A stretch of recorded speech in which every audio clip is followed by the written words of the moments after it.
Maligayang pagbabalik sa Rai Movie Recaps. Narito na naman po tayo para sa isa na namang magandang pelikula na pinamagatang Midnight Meat Train na napalabas noong 2008. Ito ay patungkol sa isang public train na kung saan ang mga sakay nito ay brutal na pinagpapatay ng isang lalaki para sa kanilang mga karne. Kaya't ano pa ang ating hinihintay? Sit back, enjoy and relax, love you. Nagsimula ang kwento sa isang lalaki na naglalakbay sa tren isang gabi. Bigla, napagtanto niyang na-miss na niya ang kanyang bababaan, at walang tanda ang tren na titigil. Agad siyang bumangon mula sa kanyang upuan at nagsimulang maglakad patungo sa ibang kompartimento. Gayunpaman, habang ginagawa ito, siya ay aksidenteng nadulas at nahulog sa isang pool ng dugo. Takot sa kahindek-hindek na tanawin, siya rin ay narinig na may sumisigaw mula sa kalapit na kaban. Naintriga, siya ay nagmamasid sa ibang kaban at nakakita ng isang lalaki na walang habas na pumapatay ng mga tao ng may malupit na karumal-dumal na brutalidad. Ang atensyon ay pagkatapos ay napupunta kay Leon, isang kilalang litratista para sa kanyang mga larawang hindi inaayos ng mga taong naninirahan sa lungsod. Kasama ni Leon ang kanyang mapagmahal na kasintahan na si Maya, na napapansin ang dumaraming pasanin ng trabaho ni Leon. Upang magdulot ng ngiti sa kanyang mukha, inako ni Maya ang responsibilidad na itaguyod ang isang pagkikita para sa kanya kay Susan, ang may-ari ng isang kilalang galeriya ng sining, sa pamamagitan ng tulong ng kanyang kaibigan. Si Leon ay labis na natutuwa sa balitang ito. Kinabukasan, puno ng abangain, buong pusong ipinakita ni Leon ang kanyang koleksyon ng mga litratong kuha sa mga larawan kay Susan. Ngunit sa kanyang gulat, hindi niya natagpuan ang tunay na emosyon ng tao na hinahanap niya sa mga ito. Bilang resulta, tinanggihan ni Susan ang mga litrato niya, iniwan si Leon na nalulungkot at hindi makatulog sa buong gabi. Upang magkaroon siya ng ginhawa, nagpasya si Leon na kunin muli ang kanyang kamera at lumabas upang kumuha ng mga magagandang litrato. Dumating siya sa isang istasyon ng subway, kung saan agad niyang napansin ang isang grupo ng mga batang lalaki na tila namemersonal sa isang babaeng bata. Agad niyang kinuhanan ng mga larawan ang malungkot na pangyayari, pagkatapos ay malaon siyang lumapit sa mga batang lalaki at hinarap sila habang sumisigaw. Habang papalapit sa kanya ang isang galit na lalaki, patuloy na kinukuha ni Leon ang mga larawan, na sumasalaysay ng totoong damdamin. Gumawa si Leon ng matalinong hakbang sa pagturo sa kabataan patungo sa isang malapit na kamera ng CCTV, na nag-udyok sa mga batang lalaki na iwanan ang babae at umalis sa lugar. Nagpapasalamat, pinasalamatan ng babae si Leon sa pag-save sa kanya at hinalikan siya sa mga labi bago ito nagmadali upang habulin ang tren, sa sandaling ang mga pinto ay malapit ng magsara. Sa isang iglap na sandali, isang lalaking nasa loob ng tren ay pinaabot ang kanyang kamay upang pigilan ang pagkasara ng mga pinto. Natagpuan ni Leon ang ilang mga litrato ng nakakabighaning sandaling ito. Sa loob ng tren, nakaupo ng comfortable ang babae sa kanyang upuan, inilalagay ang kanyang mga earphone at lubos na nauugma sa musika. Walang kaalaman sa kanya, may isang lalaking tinatawag na Gani ang biglang lumapit sa likuran niya at minalupitin siya ng malupit gamit ang isang armas, na sa huli ay kumitil sa kanyang buhay. Kinabukasan ng umaga, habang nakaupo sa restoran ng kaibigan, natagpuan ni Leon ang pabalita sa dyaryo na naglalabas ng isang nakakagulat na balita tungkol sa babae na kanyang iniligtas noong nakaraang gabi.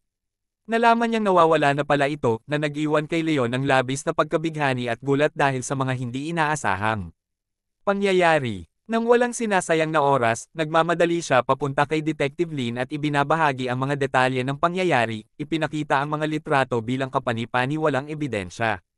Gayunpaman, sa halip na aktibong sumunod sa kaso, nagsimulang magduda si Detective Lin kay Leon, nagkakalat ng alinlangan tungkol sa kanyang pagkakaugnay dito dahil siya ang huli nilang nakitang kasama ng babae. Makalipas ang ilang panahon, bumisita si Leon kay Susan ulit, ipinakita ang mga larawan na kanyang kinuhanan. Sa pagkakataong ito, masayang-masaya siya nang makita na nagbago ang ugali ni Susan, ngayon, tunay na natuwa siya sa mga pagsisikap ni Leon.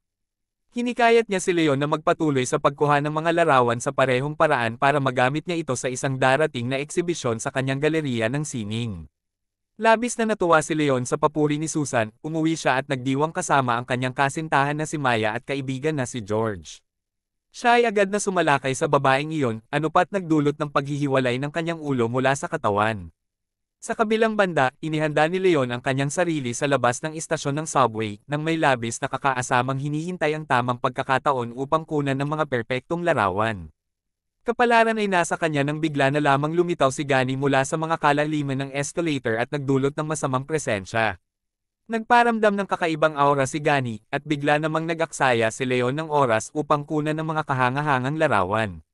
Ngunit sa proseso, nahuli ni Gani si Leon sa ginagawa niya at biglang itinigil ang kanyang mga kilos.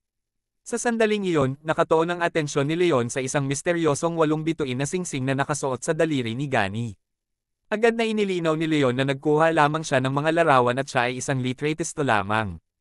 Matapos marinig ang paliwanag ni Leon, pinalaya ni Gani ang hawak niya dito at pinakawalan siya.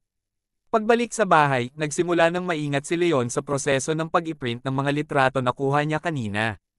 Habang siya'y nakatutok sa gawain, natutok ang kanyang mata sa lubos na pamilyar na singsing, na halos kapareho ng suot ni Gani, ang lalaking nagbukas ng mga pinto ng tren para sa babae. Pamisa ang butil ng pag-aalinlangan sa isipan ni Leon, na nag-uugnay kay Gani sa pagkawala ng babae. Mula sa oras na iyon, binantayan ni Leon ng malapitan si Gani at natuklasan na siya'y nagtatrabaho bilang kasero sa isang pabrika ng karne. Si Gani ay umaalis mula sa kanyang trabaho kapag tapos na ang kanyang shift at pumupunta sa estasyon ng subway sa gabi. Patuloy na sinusundan siya ni Leon. Sumasakay ng oras si Gani sa pag-upo sa estasyon, at nang dumating ang huling tren ng gabi ng alas 2:30 ng umaga, sumakay siya sa huling bagon. Subukan ding sumakay ni Leon sa tren, ngunit pinigilan siya ng isang pulis na nakakita ng kamera sa kanyang kamay at itinigil siya. Binigyan ng pulis ng tanong si Leon. May lumalapit na lalaki kay Gani sa loob ng tren at nagsisimula siyang asarin si Gani. Bigla, napagtanto ng lalaki na ang tren ay kumukuha ng hindi inaasahan na ruta. Nagsimula si Gani ng isang aksyon habang itinutuon ang kanyang mata sa labas ng bintana. Gayunpaman, may hawak ding kutsilyo ang lalaki, at ginamit ito upang saksakin si Gani sa ulo, ano pa sunod na pagkamatay niya. Nagsimula ang isang labanan sa kanilang dalawa, at sa sandaling iyon, nakialam ang driver ng tren at binaril ang lalaki, na nauwi sa kanyang kamatayan. Sa kabilang banda, nagulat si Leon si Maya sa pamamagitan ng pag-aalok sa kanya ng singsing sa kanyang trabaho, na nagudyok sa isang masusing sandali sa kanilang dalawa. Nagsimula ng magkaroon ng mga nakababahalang bangungot si Leon tuwing gabi, kung saan natutuklasan niya ang kanyang sarili sa kalagayan ng pagkabaliw na walang habas na sumasalakay sa mga tao. Sa kabilang banda, si Gani ay may kakaibang mga bukol na lumilitaw sa kanyang dibdib bilang resulta ng isang misteryosong sakit sa balat. Sa pamamagitan ng pagsusuray ng mga bukol na ito gamit ang kutsilyo at pagkolekta ng lumalabas na likido sa isang bote, kanyang inaasikaso ang mga ito. Natuklasan ni Maya na si Leon ay palaging kumukuha ng mga larawan ng iisang lalaki ng paulit-ulit sa kanilang bahay. Nagtatanong siya tungkol dito dahil siya ay curious, at kinumpirma ni Leon sa kanya na iniisip niyang si Gani ay maaaring sangkot sa mga pinakabagong nawawalang tao. Ramdam ni Leon ang malakas na pagnanasa na sundan ang lead na ito. Binigyan siya ni Maya ng paalala tungkol sa deadline niya para sa pagpapasa ng mga larawan kay Susan, ngunit ngayon ay puno na ng atensyon ni Leon ang kanyang nararamdaman para kay Gani. Ibinuhos niya ang buong araw sa pagsasagawa ng pananaliksik tungkol kay Gani at natagpuan niya ang maraming balita tungkol sa mga nawawalang tao, na lalong nagpapalakas ng kanyang hinala tungkol sa pagkakaugnay ni Gani dito. Kinabukasan, sa lihim, pumasok si Leon sa meat factory ni Gani, may determinasyon na kunan ng mga litratong makakasira kay Gani. Gayunpaman, hindi na ipagkakaila ang kanyang mga kilos, at biglang nakakita si Gani sa kanya, nagsimula ng isang habulan.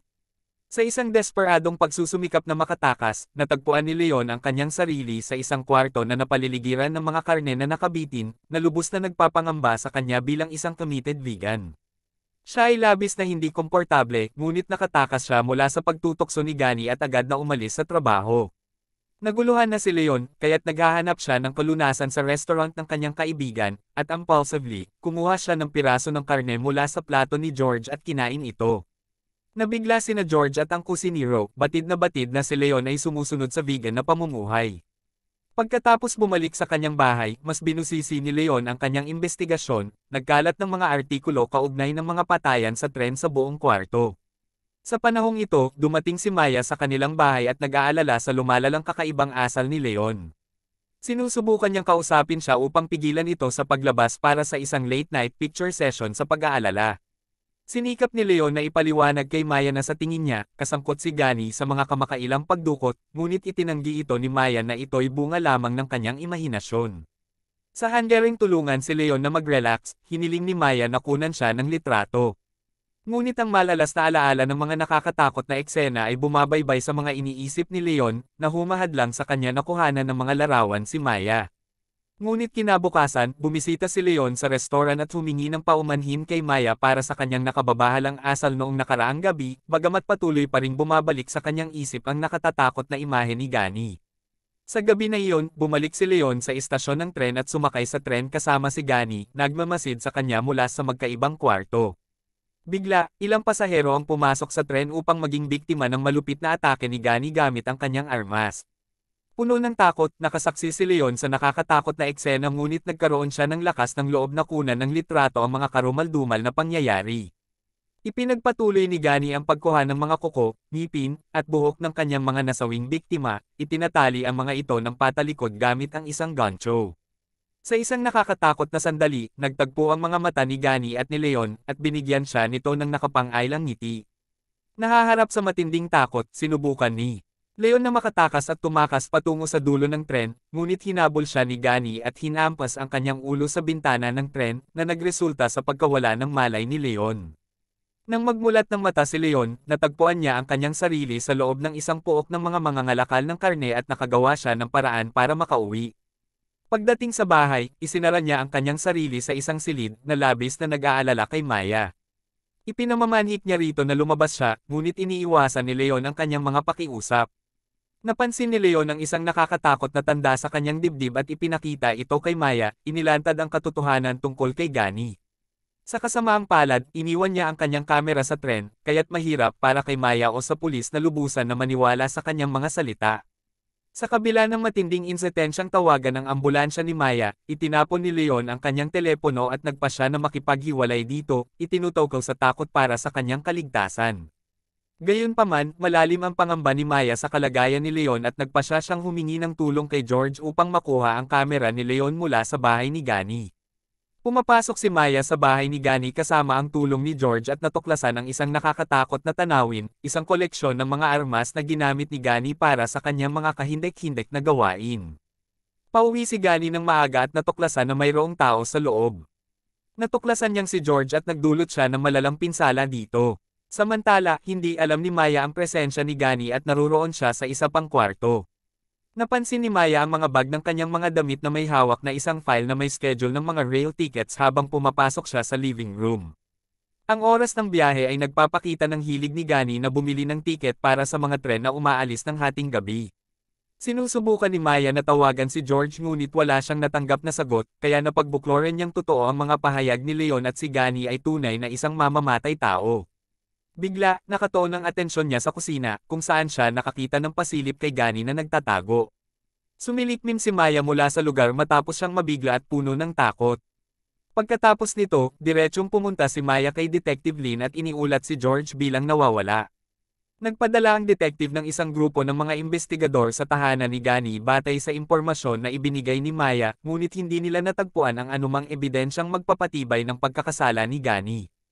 Humihiling si Detective Lin na ibalik ni Maya ang file na ninakaw niya mula sa bahay ni Gani, binalaan siya na maaaring magtakda ng legal na aksyon si Gani laban sa kanya. Gayunpaman, umalis si Maya nang hindi nagbibigay ng file. Sa kabilang banda, pumunta sina Susan at Leon sa eksibisyon ng art gallery ni Susan, kung saan ipinapakita bilang mga likhang sining ang mga litrato ni Leon. Subalit nang makita ni Leon ang larawan ni Gani sa koleksyon, biglang naging malungkot ang kanyang mood, kaya't bigla siyang umalis at sinabing kailangang kunin ang tren. Samantala, bumisita si Maya sa restaurant ng kanyang kaibigan at kinuha ang isang nakatagong baril doon. Sa labas ng restaurant, nakasalubong niya si Detective Lin, na dumating upang kunin ang file mula sa kanya. Hinahawakan ni Maya ang detective ng baril at tinuturuan siya tungkol kay George. Ayon sa investigador, maaaring matagpuan si George sa tren ng hating gabi at 2:30 ng madaling araw. Determinado, sumakay si Maya sa tren ng gabi na iyon. Sa kabilang banda, si Leon ay nag-aayos ng sarili para harapin si Gani, dala ang mga kagamitan mula sa tindahan ng mga manokan. Tinutungo niya ang istasyon ng subway ng may determinasyon. Bumilis ang tibok ng kanyang puso nang biglang lumingon siya at makita si Maya na nakaupo sa tren. Sumugod siya ng mabilis at sumakay sa umiikot na tren. Samantala, tapos na ang mga masamang gawa ni Gani para sa gabi. Sumigaw si Maya nang makita niyang nakabaligtad na nakasabit si George mula sa isang kawit, buhay pa pero labis na nag-aalala, at agad namang lumitaw si Gani sa harap niya. Sinusubukan niyang barilin siya pero hindi siya tumama sa kanyang mga putok. Sinusubukan ni Maya na makatakas, ngunit itinapon ni Gani ang kanyang sandata sa kanyang mga binti na nagdulot sa kanya na mahulog. Bigla na lang sumulpot si Leon mula sa likuran ni Gani habang siya'y nag-aayos ng sarili para patayin si Maya. Sa gitna ng nakakatakot na presensya ng mga patay na katawan na nakabitin, nagsimula ang isang malupit na laban sa pagitan ng dalawa. Sa gitna ng kaguluhan, aksidenteng tinaga ni Leon si George ng kanyang kutsilyo na nagdulot sa pagkamatay ni George. Sa huli, tagumpay si Leon na ibalibag si Gani mula sa nagmamadali na tren. Lumapit si Maya kay Leon, at ang dalawa sa kanila, parehong nagpapasalamat na sila'y nakaligtas, ay nagyakap ng mahigpit. Bigla na lamang nagpatay maliit ang mga ilaw sa loob ng tren habang pumapasok ito sa huling istasyon. Ang driver ng tren ay tahimik na lumapit kay Leon at Maya, hinihikayat sila na lumayo mula sa karne. Nagulat sina Leon at Maya nang makita nila ang kakaibang mga halimaw na kumakain sa mga katawan na nakasabit sa tren na nagdudulot ng takot sa kanila. Habang sila'y bumababa mula sa tren, natagpuan nila ang kanilang sarili sa isang lugar na puno ng mga bungo at naigal-alabing mga katawan. Sa sandaling iyon, muli na lumitaw si Gani at sumalakay kay Leon. Ngunit, nagtagumpay si Leon na kumuha ng malapit na buto at itinulak ito sa lalamunan ni Gani, nagtapos sa kanyang buhay. Bago ang kanyang kamatayan, sinabi ni Gani ang salitang, "Maligayang pagdating." Pagkatapos ay lumitaw ang driver ng tren at hinawakan si Leon sa leeg, itinaas siya sa himpapawid, kinuha ang kanyang dila at kinain ito. Inilantad ng tsuper ang isang nakakagulat na katotohanan, sa ilalim ng lupa, sa ilalim ng kalsada, ay nanirahan ang mga nilalang na ito ng maraming siglo bago pa nagkaroon ng subway. Ang papel ni Gani ay magbigay ng laman ng tao sa kanila sa gabi, upang pigilan sila sa pagsalakay sa mga tao sa araw at pag-aalis ng sangkatauhan. Pagkatapos ay maingat na nilabas ng tsuper ang tiyan ni Maya, kinuha ang kanyang puso, at ipinakita ito kay Leon. Ininform niya si Leon na siya na ang magsusustento ng trabaho ni Gani. Ilang araw makalipas, isang bagong mangmang na may suot na parehong 8 bituin na singsing na suot ni Gani ay nagsimula na sa kanyang trabaho. Nakilala niya si Detective Lin, na ibinigay sa kanya ang oras ng takdang biyahe ng tren. Nalaman na si Detective Lin ay may kinalaman din sa mga pangyayaring ito. Ang bagong mangmang, na walang iba kundi si Leon, ay sumakay sa tren ng hating gabi, naghahanap ng kanyang mga bagong biktima. At dito na nga nagtatapos ang pelikula natin para sa araw na ito. Maraming salamat sa panunood.